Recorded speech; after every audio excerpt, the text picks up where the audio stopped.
Pulse journal. This does have a shortened title. It's originally called Dear God, give us the victims of serial killers and brutal murderers back, and we'll give you every true crime podcaster. It starts with a body. And like some Lynchian wet dream, obviously it was a woman's body. That just makes it more interesting. You derive pleasure from death, sit around a circular table with your friends, faces turning red from the laughs and the cherry wine that is being had while that victim you're discussing still lies dead.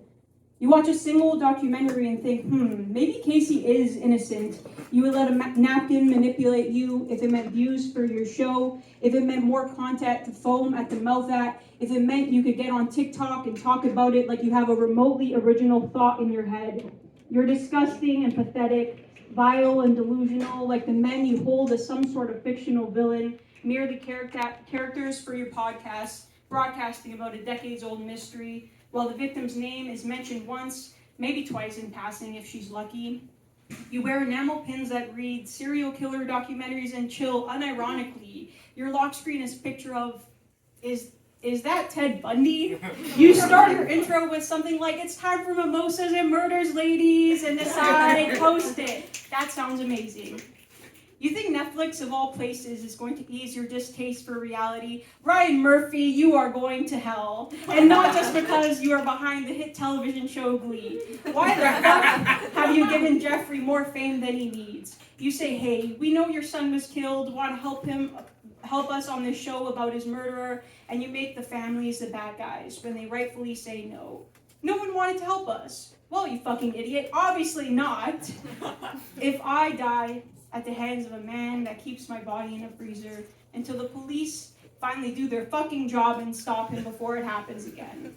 If I die at the hands of a man and see my death being turned into the theme for a single podcast week, I'm coming back to haunt you all. I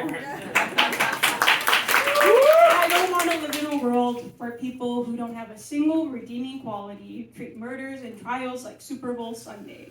I don't want to live in a world where I have to hear about another documentary announced to get their side of the story. I don't want to live in a world where tattoos to memorialize murders is a common occurrence. Surely I can't be the only one who thinks that's fucking insane.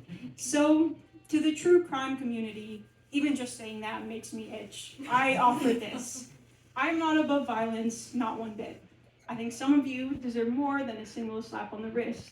Sit with yourself for a second and think about how and why you can live with yourself. You stomach-churning, podcast-hosting piece of shit.